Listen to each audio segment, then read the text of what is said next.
ಸಾವಿರ DKಶಿ. ಯಾಕೆ? ಮಣ್ಣು ತಿಂದು ಸಾಯ್ಲಿಕ್ಕ? ಸುನಿಲ್ ಕುಮಾರ್ ಹೇಳಿರುವಂತದ್ದು ನಾವು ಕರ್ಕೊಂಡು ಹೋಗ್ತೇವೆ, ಮುಖ್ಯಮಂತ್ರಿ ಹತ್ರ ಹೋಗಿ ನಾವು ನ್ಯಾಯ ತೆಗಿಸಿ ಕೊಡ್ತೇವೆ ಅಂತ ಹೇಳಿ. ಮುಂದಿನ ಚುನಾವಣೆಯನ್ನೇ ಬಹಿಷ್ಕಾರ ಮಾಡ್ತೇವೆ ನಾವು. ಇದು ನಮ್ಮ ತಾಕತ್ತು. 2 ತಿಂಗಳಲ್ಲಿ ಹುಚ್ಚರಾಗಿ ತಿರುಗ್ತಾರೆ ಧರ್ಮಸ್ಥಳದಲ್ಲಿ. ಅದಾಗ್ಲೇಬೇಕು, ಅದು ಮಾಡ್ತೇನೆ ಇದು ಮಾಡ್ತೇನೆ ಅಂತ ಹೇಳಿ. ಇವರು ಸೌಜನ್ಯನಂತ ಮಗುವಿಗೆಲ್ಲ ಇವರು ಯಾರಿಗೂ ನ್ಯಾಯ ಕೊಡಿಸೋದಿಲ್ಲ. ಇವರಿಗೆ ಮಾನವ ಇಲ್ಲ, ಮರ್ಯಾದೆ ಇಲ್ಲ. ಇವರಿಗೆ ಕುರ್ಚಿ ಮಾತ್ರ ಬೇಕಿರುವಂತದ್ದು. ಮಾನ ಕೆಟ್ಟಂತ ಒಬ್ಬ ಉಪಮುಖ್ಯಮಂತ್ರಿ ಇದನ್ನು ಮನೆಯಲ್ಲಿ ಇಟ್ಕೊಂಡು ತಿರುಗಬೇಕಾ? ಕೋರ್ಟಿನ ಆದೇಶಗಳನ್ನು ಮುಖ್ಯ ಕಾರ್ಯದರ್ಶಿ ಏನ್ ಮಾಡ್ತಾ ಇದ್ದಾರೆ? ಎಲ್ಲಾದ್ರೂ ಇವ್ರದ್ದು ಉಪಮುಖ್ಯಮಂತ್ರಿ ಅಂತ ಹೇಳಿದ್ರೆ ಕತ್ತೆ ಮೇಯಿಸೋ ಅಲ್ಲಲ್ಲ, ಇಡೀ ರಾಜ್ಯವನ್ನು ಮೇಯಿಸೋ ಅಲ್ಲ. ಅವನು ಜವಾಬ್ದಾರಿ ಇದೆ ಅಲ್ಲ. ಮಗು ಸತ್ತು 13 ವರ್ಷ ಆದ್ರೂ ಒಂದು 10 ಲಕ್ಷ ಕಾಂಪನ್ಸೇಷನ್ ಕೊಡ್ಬೇಕು ಅಂತ ಈ ರಾಜ್ಯದ ಉಚ್ಚ ನ್ಯಾಯಾಲಯ ಆದೇಶ ಮಾಡಿದೆ. ಈ ಮನೆಗೆ ಇಷ್ಟ ತನಕ 10 ಲಕ್ಷ ಮುಟ್ಲಿಲ್ಲ.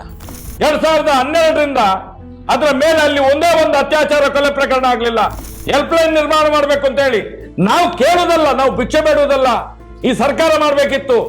1000 DKಶಿ ಅಲ್ಲ, ಲಕ್ಷ DKಶಿ ಬಂದ್ರು ನಮ್ಮ ಕೂದ್ಲಿಗೂ ಸಮಾನ. ನೀವೆಲ್ಲ ಲೆಕ್ಕಕ್ಕೇನೆ ಇಲ್ಲ ಸೌಜನ್ಯ ಹೋರಾಟಗಾರರ ಎದುರುಗಡೆ.